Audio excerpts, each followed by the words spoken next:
আমার বড় ছেলে মারা যাওয়ার 7 মাস 13 দিনের মাথায় আমার হাজবেন্ড ব্রেন স্ট্রোক করে মারা যায়।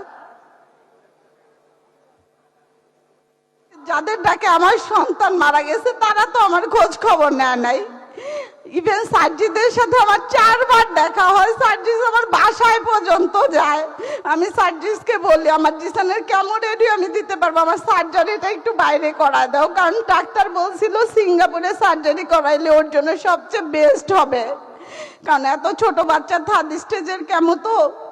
আমি এমন কোনো দরজায় নাই যে নক করি নাই। আমার বড় ছেলে মারা যাওয়ার 14 দিনের মাথায় আমার ছোট ছেলের ক্যান্সার ধরা পড়ে 3rd স্টেজে। আমার বড় ছেলে 5ই আগস্ট মারা যায়। 10 তারিখ আগস্টের আমি পিজি হসপিটালে ভর্তি হই। 19 তারিখে আমার ছোট ছেলের ক্লোন ক্যান্সার ধরা পড়ে। একটা 13 বছরের বাচ্চার 3rd স্টেজের ক্যান্সার, তার লাইফে আর কি চাওয়া পাওয়া থাকতে পারে? তার বড় ভাইয়ের মৃত্যু 14 দিন আগে।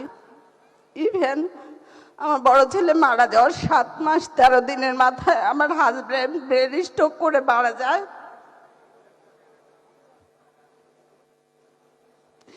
2025-এর মার্চের 18 তারিখ 17 রোজায় লাইফের এই পর্যায়ে আমি আমার ছোট ছেলের হারানোর আর কি আছে?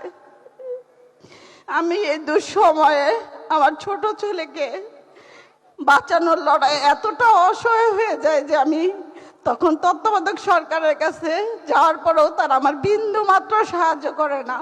আমি স্বাস্থ্য উপদেষ্টার কাছে 3 বার আমার এই অসুস্থ ছেলেটাকে নিয়ে যেয়ে সারাদিন বসে থাকি কেমো দেওয়ার পরে। উনি আমাকে বলে ওনার হাতে কিছু নাই, আমার সন্তানই ট্রিটমেন্ট পায় না, কারণ ও শহীদের ভাই। এই খবর কোনোভাবে আমরা বিএনপির পরিবার কাছে পৌঁছায়। আমি শুধু আমার ছেলের 3টা কেমো খুব কষ্ট করে প্রোভাইড করি। 4 নাম্বার কেমো থেকে আল্লাহর রহমতে জনাব তারেক রহমানের পরিবার, আমরা বিএনপির পরিবার আমার পাশে পাই।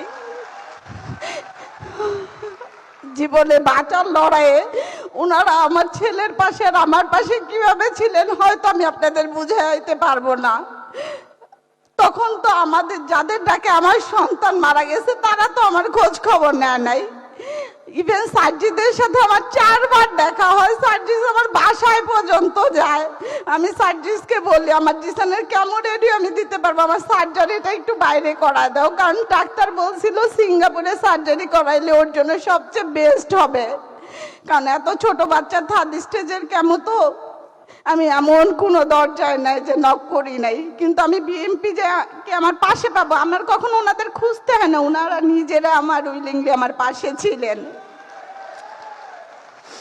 জনাব তারেক রহমান বর্তমানে প্রধানমন্ত্রী, উনি লন্ডন থাকা অবস্থায় আমার জিসানের খোঁজ খবর নেন, ওর জন্য গিফট পাঠান, এবং উনি শুধু আমাকে বলেন জিসানকে বলবেন শক্ত থাকে, জিসানের জন্য যা করা লাগে আমি আমার সামর্থ্য অনুযায়ী করব।